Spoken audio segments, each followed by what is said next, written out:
Je crois que mes parents ont vendu ma sœur pour 1 million de dollars. Mais attendez avant de commencer la vidéo. Abonnez-vous à cette chaîne et mettez un énorme pouce bleu sur cette vidéo. Essayons d'atteindre les 50 000 likes pour avoir une grosse surprise sur la chaîne. Laissez-moi commencer au début. Quand j'étais petite, nous n'avions pas beaucoup d'argent. Bien sûr, nous avions de quoi survivre, mais nous n'étions pas du tout bien lotis. Certains soirs, tout ce que nous avions à manger était des macaronis au fromage en sachet. Et d'autres fois, nous n'avions que du pain rassis avec un peu de beurre de cacahuète dessus. Nous vivions dans une petite maison. Nous vivions tous les 4 dans ce petit espace. Mes parents, ma sœur et moi. Et nous ne nous entendions pas très bien. Ma sœur Jessica avait 4 ans de plus que moi. Elle était assez méchante avec nos parents aussi. Et elle leur criait toujours dessus, cassait toujours des choses avec son très mauvais caractère. Un jour, elle a attrapé ce joli vase que ma mère venait juste d'acheter. Il était décoré de jolies fleurs roses et bleues. Et puis, elle l'a jeté de l'autre côté de la pièce de colère, la brisant en 1000 morceaux. Elle l'a jeté parce qu'elle était en colère contre notre mère qui ne voulait pas la laisser aller à une fête ce soir-là.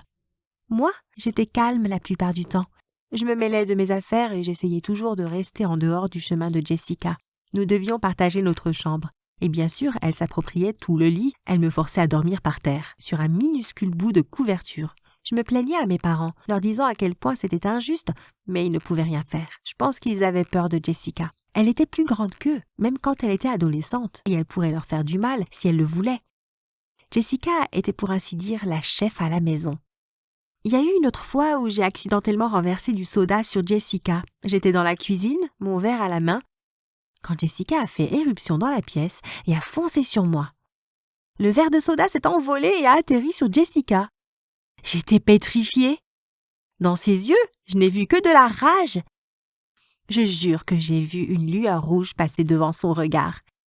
Elle m'a couru après. Nous crions toutes les deux, moi de peur et elle de colère, jusqu'à ce qu'elle m'attrape et me frappe au visage. Je me suis mise à pleurer et mes parents sont arrivés en demandant ce qui se passait. Jessica m'a lancé un regard noir du coin de l'œil, avec un message clair. Si tu leur dis ce qui s'est passé, tu es morte. J'ai secoué la tête et j'ai dit à mes parents que j'avais trébuché et que j'étais tombée. Ils m'ont cru, mais Jessica m'a quand même lancé un regard menaçant ensuite. Ma sœur était épouvantable. Je crois vraiment que c'était les pires années de ma vie. Chaque jour était un cauchemar, à essayer de survivre au tempérament de feu de Jessica. Mes parents étaient gentils, mais ils étaient faibles face à Jessica, et elle obtenait tout ce qu'elle voulait, ou du moins tout ce que nous pouvions nous offrir. Mais ensuite quelque chose a changé. Progressivement au début, avant que toute ma vie ne change du tout au tout. Nous avons commencé par avoir de meilleures provisions. Ma mère rentrait des courses, parfois en souriant, et des sacs étaient remplis de légumes frais, de viande et de produits sains. Elle a même acheté pour elle et mon père une bouteille de ce vin très élégant. J'étais très confuse. Ni l'un ni l'autre n'avait trouvé un nouveau travail. Comment pouvaient-ils se payer toutes ces choses chères? Mais je n'y prêtais pas trop attention. J'étais juste contente d'avoir de la nourriture plus saine et plus appétissante. Quelques semaines après ça, mes parents ont acheté une nouvelle voiture. C'était cette Honda rouge aux lignes racées, 6 places et avec des écrans à l'intérieur. Je n'arrivais pas à y croire. Ça avait dû coûter une fortune. D'où venait tout cet argent? Un jour, j'ai demandé à ma mère, mais elle a simplement ri en disant que nous avions l'argent, alors je n'avais pas à m'inquiéter pour ça. Mais j'étais toujours perplexe. Jessica adorait ce changement de vie. Elle adorait l'argent qui semblait tomber du ciel. Mes parents lui achetaient de nouveaux habits, des bijoux et du maquillage. J'ai eu des nouveaux jouets et des nouveaux vêtements. Et j'ai même eu une console de jeu. C'était incroyable. J'ai arrêté de poser des questions à ma mère à propos de l'argent. Si elle disait que tout allait bien, alors tout allait bien. Mais un matin, je me suis réveillée et à la table du petit déjeuner, une place était vacante. Jessica n'était pas levée. Mes parents ont commencé à manger sans même dire un mot. N'avaient-ils pas remarqué que Jessica n'était pas encore levée? Ce serait impoli de se mettre à manger. Mais ils ont tout de même pris leur petit déjeuner et aussi terrifiés de Jessica que je l'étais, je n'ai rien dit non plus. Puis il était presque midi et Jessica n'était toujours pas là. Je ne m'étais pas approchée de notre chambre car parfois Jessica s'énervait si je la réveillais. C'était le week-end, alors c'était compréhensible qu'elle fasse la grasse matinée. Mais les heures passaient et mes parents ont commencé à préparer le dîner et je commençais à m'inquiéter. « Où est Jessica ?» Ils ont échangé un regard étrange, puis ma mère a parlé. « Ne t'inquiète pas pour elle, elle va bien. »« Elle est malade ?» ai-je demandé préoccupée. Mon père a secoué la tête avec un petit rire. « Non, elle n'est pas malade. » Je les ai regardés tous les deux d'un air perplexe. « Que s'est-il passé ?» « Ne t'inquiète pas, » a dit ma mère pour que je me taise. « Mange ton assiette. » J'avais l'habitude d'obéir et de ne rien dire, alors c'est ce que j'ai fait. J'ai mangé mon assiette, un steak avec des frites, et suis allée me coucher. En ouvrant doucement la porte, je m'attendais à voir dans le lit la silhouette de Jessica endormie. Mais elle n'était pas là. C'était complètement vide. J'ai laissé échapper un cri de surprise. Je suis allée voir mes parents en courant, totalement paniquée. « Jessica est partie !» me suis-je exclamée. Ma mère m'a regardée imperturbable. « Jessica va juste passer un peu de temps loin d'ici. »« Quoi? Où est Jessica ?» Elle est mieux là où elle est. Mes yeux se sont écarquillés à ces mots. Mais il m'a touché le bras dans un geste consolateur. Non, pas dans ce sens-là, a-t-il dit. Jessica va bien. C'est juste qu'elle va passer quelques jours ailleurs. Mais tu devrais te réjouir. Tu as la chambre pour toi toute seule. J'ai lentement hoché la tête. Mais où est-elle? Ma mère a froncé les sourcils. Arrête avec tes questions. Va te coucher. Mais ai-je commencé avant que mon père ne m'interrompe? Écoute ta mère, a-t-il dit. J'ai baissé les yeux, déconfite, et j'ai traîné les pieds vers ma chambre. Le lit était toujours vide. Je pouvais dormir dedans cette nuit. Je me suis glissée sous les couvertures. C'était si confortable. Je pourrais peut-être m'habituer à l'absence temporaire de Jessica. Je n'avais jamais aussi bien dormi que cette nuit-là. Mes parents ont dit que Jessica ne serait partie que quelques jours, mais ensuite, la première semaine est passée. Et toujours pas de Jessica. Puis 2 semaines, puis 1 mois. Je détestais l'admettre, mais Jessica me manquait. J'ai de nouveau demandé à mes parents où était Jessica, mais ils m'ont juste dit de me taire. Et pendant ce temps, de plus en plus d'argent semblait nous tomber dessus. Nous avons eu une nouvelle télé, nous avons eu de nouveaux électroménagers. J'ai vu ma mère se pavaner avec un collier de diamants. Mon père avait une montre Rolex. J'ai même eu un nouveau téléphone, le dernier modèle. Et Jessica n'était toujours pas là. J'ai commencé à avoir des soupçons. Quand va revenir Jessica? Ai-je demandé. Mes parents me regardaient d'un air ahuri et me demandaient d'arrêter de poser des questions. J'avais l'impression d'être la seule personne saine d'esprit dans cette famille. Ils agissaient comme si l'absence de Jessica ne signifiait rien, comme si elle n'était même pas leur fille, ni même ma sœur. Je n'avais pas la moindre idée de ce qui se passait. Et puis, un jour, quand je cherchais mon téléphone dans la chambre de mes parents, j'ai trouvé quelque chose qui a changé ma vie pour toujours. Une lettre adressée à mes parents était cachée sous leur lit. Je l'ai ouverte et j'avais le souffle coupé par chaque ligne que je lisais. Voici ce qui était écrit. Chère Madame et Monsieur Anderson, merci de votre coopération. Nous nous occuperons bien de Jessica.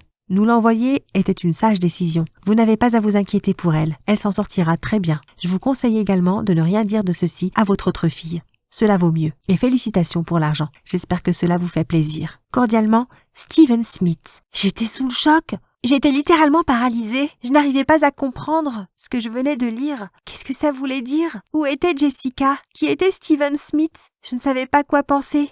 Mais ensuite, j'ai commencé à faire le rapprochement. L'argent!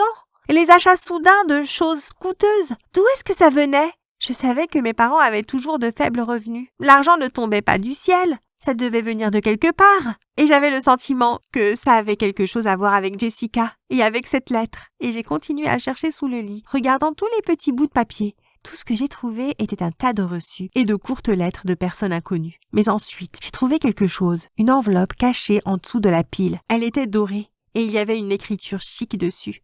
Je l'ai ouverte et j'ai sorti la carte qu'elle contenait. Dessus, il y avait un chèque d'1 million de dollars au nom de mes parents, financé par Steven Smith. C'est là que j'ai compris. Ils l'ont vendu. Ils ont vendu Jessica pour l'argent.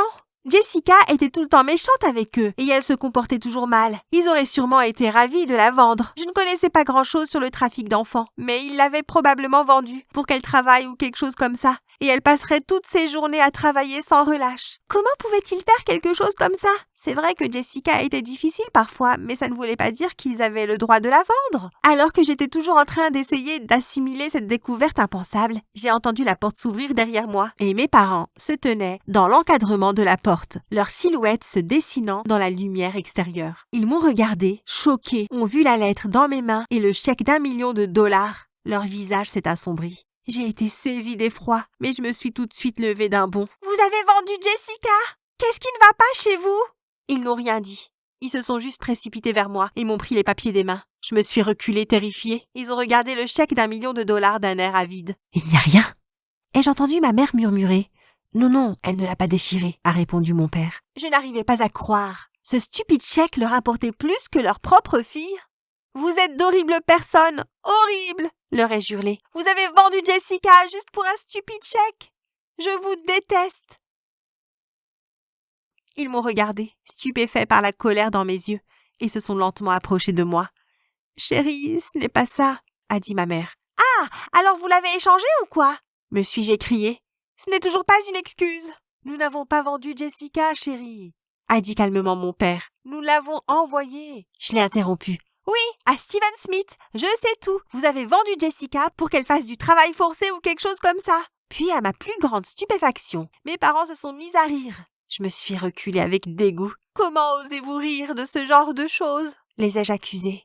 Ma mère a essuyé ses larmes de rire de ses joues. Oh chérie, ce n'est pas du tout ce qui s'est passé. J'ai froncé les sourcils.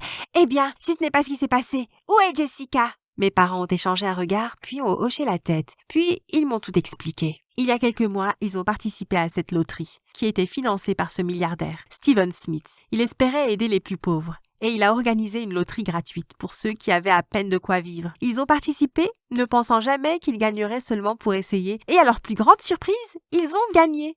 Mais Steven Smith leur a dit que ça devait rester secret parce que d'autres personnes dans le quartier pourraient être jalouses. Ils ont gagné le million de dollars et la vie était géniale. Mais Jessica était toujours méchante et indisciplinée.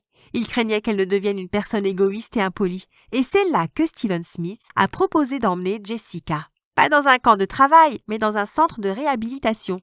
Elle serait suivie par des professionnels pour apprendre la discipline et à être plus respectueuse envers les autres. Elle resterait là-bas 1 an. C'était le projet de Steven Smith. Mais c'était très cher. Mais comme mes parents avaient $1 million, ils pouvaient se le permettre et ils y ont envoyé Jessica pour son propre bien. Mais j'étais toujours confuse. Pourquoi ne m'avez-vous rien dit avant? Ai-je demandé. Ma mère a soupiré. Steven Smith nous a dit qu'il valait mieux ne pas t'en parler. Tu aurais peut-être eu peur ou tu te serais inquiété et nous ne voulions pas t'imposer de telles pressions. Mais je comprends maintenant que c'était une mauvaise décision. Nous aurions dû t'en parler, il y a bien longtemps. Nous sommes désolés, a dit mon père. J'ai hoché la tête et éclaté en sanglots et nous nous sommes tous fait un câlin.